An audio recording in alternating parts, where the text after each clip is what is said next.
오늘 말씀을 통해서 우리가 함께 살펴보는 주제는 세상을 창조하신 지혜라는 주제입니다. 우리가 계속해서 하나님의 지혜에 대하여 살펴보고 있는데요, 오늘은 하나님의 지혜는 세상을 창조하신 지혜이며 이러한 하나님의 이 지혜를 지키고 떠나지 않으므로 하나님께서 주시는 그런 은혜, 또한 이 지혜를 떠나지 않고 이 지혜를 지키는 자가 되어 지혜를 지키고 떠나지 않는 자에게 주시는 하나님 주시는 은혜와 복을 받는 자가 되는 일에 대해서 오늘 성경은 말씀하고 있습니다. 오늘 우리가 읽은 말씀에 보면 우리 19절부터 기록되어지는 말씀에서 하나님의 지혜는 세상을 창조하신 지혜라고 그렇게 말씀합니다. 19절에 보면 여호와께서는 지혜로 땅에 터를 놓으셨으며 명철로 하늘을 견고히 세우셨고 그의 지식으로 깊은 바다를 갈라지게 하셨으며 공중에서 이슬이 내리게 하셨느니라. 하나님의 지혜, 하나님의 지식, 또 하나님의 명철에 대한 말씀을 하고 있는데요, 여기서 이 하나님의 지혜로 땅에 터를 놓으셨다라고 말씀합니다. 하나님께서 이 땅에 터를 놓으셨다는 것은 하나님이 땅을 지으시고 창조하셨다라는 말씀이고요, 또한 하늘을 견고히 세우셨다라는 말은 하나님께서 이 하늘, 우주 공간을 하나님께서 창조하신 것을 말씀하고 있습니다. 뿐만 아니라 하나님께서는 이 깊은 바다를 갈라지게 하셨으며 라고 말씀하는데요, 여기서 조금 이 깊은 바다라는 이 히브리어가 좀 난해한 구절이 됩니다. 그래서 일반적으로 이 깊은 바다를 우리가 생각하는 바다가 아닌 이 깊은 바다는 강이나 시내를 갈라지게 하셨다. 즉, 이 땅을 하나님께서 지각 변동을 일으키게 하셔서 이 땅으로 하여금 강과 시냇물이 흐를 수 있도록 하나님께서 그렇게 갈라지게 하셨다라고 번역하는 것이 대체적으로 적당한 번역이라고 생각을 합니다. 그래서 하나님께서는 땅을 창조하시고 우주 공간을 지으시고 또한 이 지각 변동을 통하여 강과 시냇물이 흘러 들어가게 하셨고, 이제 더 나아가서 20절 하반절에 보면요, 공중에서 이슬이 내리게 하셨느니라 라고 말씀합니다. 이 이슬이라는 히브리어는요, 보통 비와 이슬을 표현하는 단어인데요, 이것을 단순한 우로 이렇게만 볼 것이 아니라 이 단어는 이 구름을 통해서 이 땅에 하나님께서 내리시는 기상현상으로 그렇게 해석하시면 훨씬 더 하나님의 창조하신 지혜를 우리가 좀 더 잘 표현한 것이라고 이해할 수 있겠습니다. 그래서 19절부터 20절 말씀을 보면 하나님의 지혜가 얼마나 탁월한가, 얼마나 뛰어난가라는 것을 세상을 창조하신 것으로 하나님의 지혜, 하나님의 이러한 지식, 이러한 모든 것들을 설명하고 있습니다. 그래서 이런 하나님의 지혜, 이것을 명철이라고도 표현하고 20절에서는 지식이라고도 그렇게 말합니다. 더 나아가 21절에는 완전한 지혜라고도 말하기도 합니다. 하나님의 이러한 지혜가, 하나님의 이러한 지식, 이러한 명철이 얼마나 탁월하고 위대한 것인가 하는 것을 말씀하는데요, 이 세상에 창조되어진 것만을 보더라도 하나님의 지혜, 하나님의 명철, 하나님의 지식은 이루다 말할 수 없는 탁월함이 있다라는 겁니다. 그래서 여러분, 이런 이 세상을 창조하신 하나님의 지혜에 대하여서 21절에 이제 이렇게 본격적으로 말하고 있습니다. 내 아들아, 완전한 지혜와 근신을 지키고 이것들이 내 눈앞에서 떠나지 않게 하라고 그렇게 말씀하고 있습니다. 지혜와 근신을 지키고 라고 말씀하고 있는데요, 특별히 이것이 눈앞에서 떠나지 말게 하라 라고 말씀하는데, 이것을 우리가 종합적으로 번역해 보면 하나님의 지혜와 그러한 지식과 명철, 이 모든 것들의 가치를 알아서 그 가치를 약화시키지 말고 하나님의 지혜와 명철과 지식의 가치를 지켜내라 라는 뜻입니다. 그래서 지혜와 근신을 지켜 눈앞에서 떠나지 말게 하라 라는 것은 하나님의 지혜가 얼마나 귀중한지 그 하나님의 지혜의 가치를 너희들이 잘 알아서 그 가치를 지켜내라 라는 말씀입니다. 그 가치를 지켜내라 라는 말씀은 곧 이 하나님의 지혜를 얻는 일에 힘을 다하라 라는 말씀이 되고 있습니다.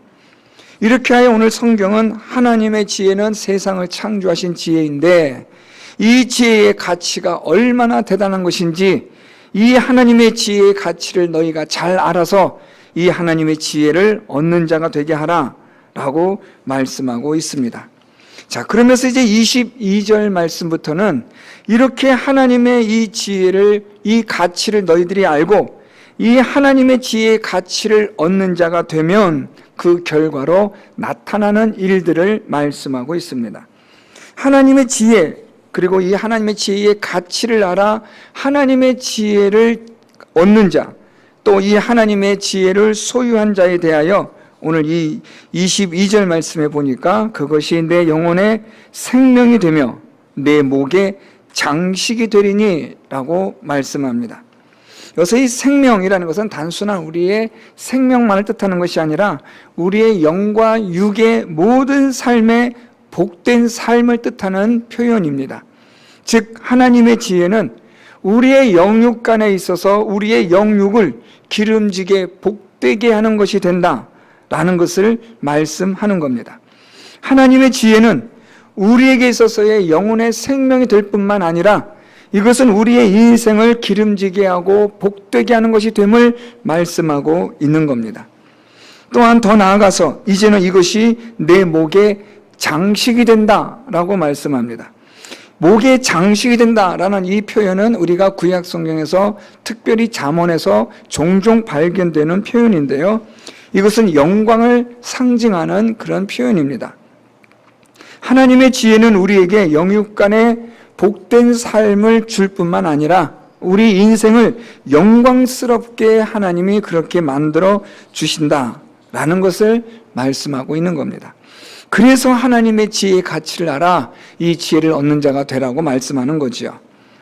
두 번째는 23절 말씀인데요. 네가 내 길을 평안히 행하겠고 내 발이 거치지 아니하겠으며 라고 말씀합니다. 하나님의 지혜로 인하여서 우리가 어떻게 사느냐 평안히 행한다라고 말씀합니다. 이 평안히 행한다는 말씀이 조금 그 다음 구절에서 하반절에서 조금 더 잘 설명되는데요. 이 평안히 행한다는 것은 발이 거치지 않는 평안함을 말하는 겁니다. 이 거치다라는 이 히브리어는요, 걸려 넘어지다라는 뜻을 가진 단어인데요. 우리의 인생을 사는 동안에 발이 걸려서 넘어지는 그런 어려운 일들이 있지 않도록 한다라는 말씀입니다. 그래서 이것을 평안이라고 말하는데요. 그래서 학자들은 이 평안을 외적인 평안이라고 말합니다. 우리의 물리적인 삶 속에서 하나님이 우리로 하여금 넘어지지 않도록 해주시는 그러한 평안한 삶. 우리가 이 세상을 사는 가운데 여러 가지 많은 고난과 환난과 시련을 겪을 텐데 그런 고난과 환난을 통하여 우리가 겪는 이런 외부적인 많은 어려움들이 있는데 하나님의 지혜는 이런 일들로 인하여 걸려 넘어지지 않도록 하는 외적인 평안함을 준다라는 말씀입니다. 이것을 외적인 평안으로 해석하는 이유가 바로 그 다음 절에 나오고 있습니다. 24절은 내가 누울 때에 두려워하지 아니하겠고 내가 누운즉 내 잠이 달리로다 라고 말씀합니다. 그래서 25절에 너는 갑작스러운 두려움도 악인에게 닥치는 멸망도 두려워하지 말라 라고 말씀합니다. 그래서 이 지금 우리가 방금 살펴봤던 평안히 행하겠고 발이 거치지 않는 것을 외적인 평안으로 말씀을 드렸는데 24절과 25절의 말씀에서는 이 평안이 내적인 평안을 말씀하고 있다라는 겁니다. 그래서 이 24절부터 보면 내가 누울 때에 두려워하지 아니하겠고 내가 누운즉 내 잠이 달리로다 라고 말씀을 합니다. 여기서 두려워하지 않는다라고 지금 말씀하고 있는데요. 이 두려워하지 않는다는 것은 이 하반절에 있는 내가 누운즉 내 잠이 달리로다라는 것으로 꾸밈을 받고 있습니다. 무슨 말인가 하면 두려워하지 않는다라는 것은 어떤 두려움이 없는가라는 것인데요.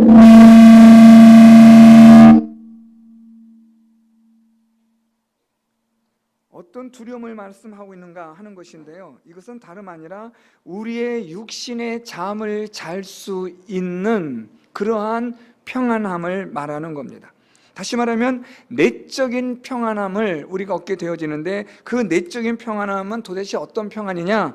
우리의 잠을 잘 수 있는, 달게 깊은 잠을 잘 수 있는 내적인 평안을 말하고 있는 겁니다. 이렇게 하여 하나님의 지혜를 우리가 가치 있게 지키는 자가 되면 하나님께서는 우리의 인생을 복되게 하실 뿐만 아니라 영광스럽게 하며, 또한 우리에게 하나님의 평안함을 주시는데 외적인 평안과 내적인 평안함을 하나님 우리에게 주신다라고 말씀합니다. 그렇기 때문에 오늘 25절에 갑작스러운 두려움, 악인에게 닥치는 멸망, 이런 것들을 두려워할 필요가 없다라는 겁니다. 왜냐하면 하나님의 지혜의 가치를 아는 자는 이런 두려움에 해당되지 않기 때문에 그렇다는 겁니다. 하나님의 그러한 지혜를 갖는 자는 이런 갑작스러운 두려움이 없고 악인에게 임하는 멸망도 있지 않으므로 두려워하지 말라라는 것입니다. 자, 이렇게 하여서 하나님의 지혜를 우리가 얻는 자가 될 때에 오늘 결론의 말씀이기도 한데요, 26절 말씀입니다. 되죠. 여호와는 내가 의지할 이시니라. 내 발을 지켜 걸리지 않게 하시리라. 그렇기 때문에 여호와는 내가 의지할 분이 되신다. 그렇기 때문에 우리가 하나님을 믿고 의지하여 그분의 지혜를 갖는 자가 되어야 한다라는 것을 말씀하는 겁니다. 사랑하는 성도 여러분, 왜 우리가 하나님의 지혜를 얻어야 하는가? 그것은 가장 가치 있는 것이기 때문입니다.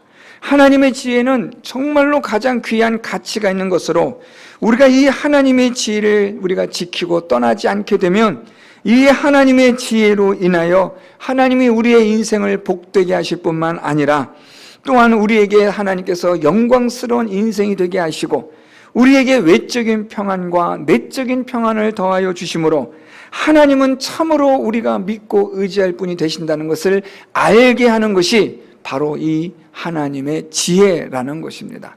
그러므로 우리 모든 성도 여러분들이 이 하나님의 지혜의 가치를 아는 일에 힘을 다하시고 이 하나님의 지혜를 소유하시는 성도 여러분들이 되셔서 여러분들의 인생이 복된 인생 되시고 하나님께서 영광스럽게 하는 인생이 되시고 외적인 평안과 내적인 평안을 누리는 자가 되셔서 참으로 여호와는 의지할 분이시라, 이 하나님만이 우리가 믿고 의지할 분이 되신다는 사실이 깨달아지는, 믿어지는 그런 귀한 은혜가 있는 그런 복된 삶을 살아가는 성도 여러분들이 다 될 수 있기를 예수 그리스도의 이름으로 축원드립니다.